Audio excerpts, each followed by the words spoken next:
இனியவை கூறல். இன்சொலால் ஈரம் அலை படிறு இளவாம் செம்பொருள் கண்டார் வாய்ச்சொல். அன்பு கலந்து வஞ்சம் அற்றவைகளாகிய சொற்கள் மெய்ப்பொருள் கண்டவர்களின் வாய்ச்சொற்கள் இன்சொற்களாகும்.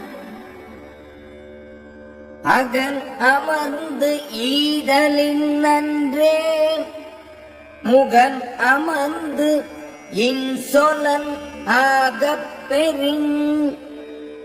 முகம் மலர்ந்து இன்சொல் உடையவனாக இருக்கப் பெற்றார் மனம் மகிழ்ந்து பொருள் கொடுக்கும் ஈகையை விட நல்லதாகும். முகத்தான் அமர்ந்து இனிது நோக்கி அகத்தானாம் இன்சொலினதே அறம். முகத்தால் விரும்பி இனிமையுடன் நோக்கி உள்ளம் கலந்து இன்சொற்களை கூறும் தன்மையில் உள்ளதே அறமாகும். துன்புறு துவ்வாமை இல்லாகும் யார் மாட்டும் இன்புறு இன்சொலவர்க்கு. யாரிடத்திலும் இன்புறத்தக்க இன்சொல் வழங்குவோர்க்கு துன்பத்தை மிகுதிப்படுத்தும் வறுமை என்பது இல்லையாகும்.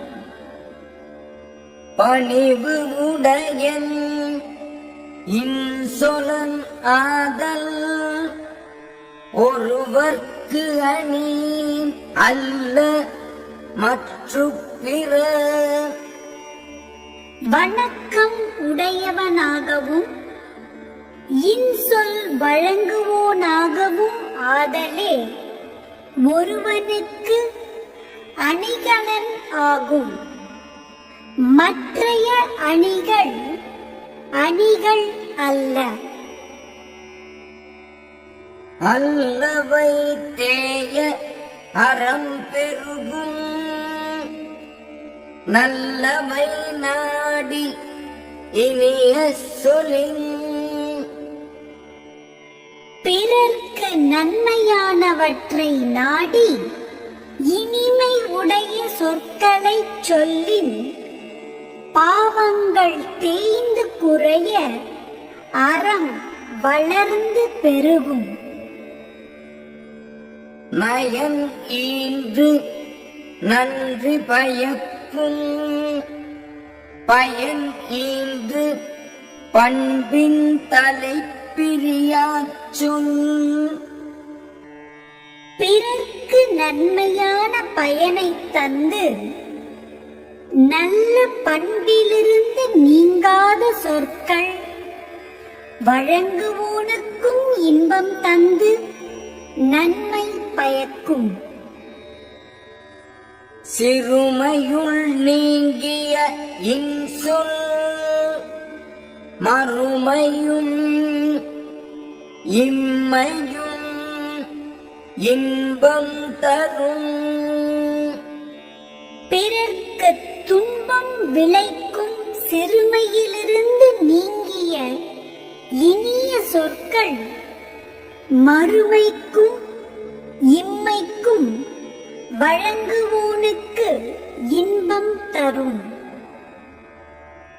இன்சொல் இனிது ஈன்றல் காண்பான் எவன் கொலோ வன்சொல் வழங்குவது. இனிய சொற்கள் இன்பம் பயத்தலை காண்கின்றவன் அவற்றிற்கு மாறான வன் சொற்களை வழங்குவது என்ன பயன் கருதியோ? இனிய உளவாக இன்னாத கூறல் கனியிருப்ப காய் கவர்ந்தற்று. இனிய சொற்கள் இருக்கும்போது அவற்றை விட்டு கடுமையான சொற்களை கூறுதல் கனிகள் இருக்கும்போது காய்களை பறித்து தின்பதைப் போன்றது.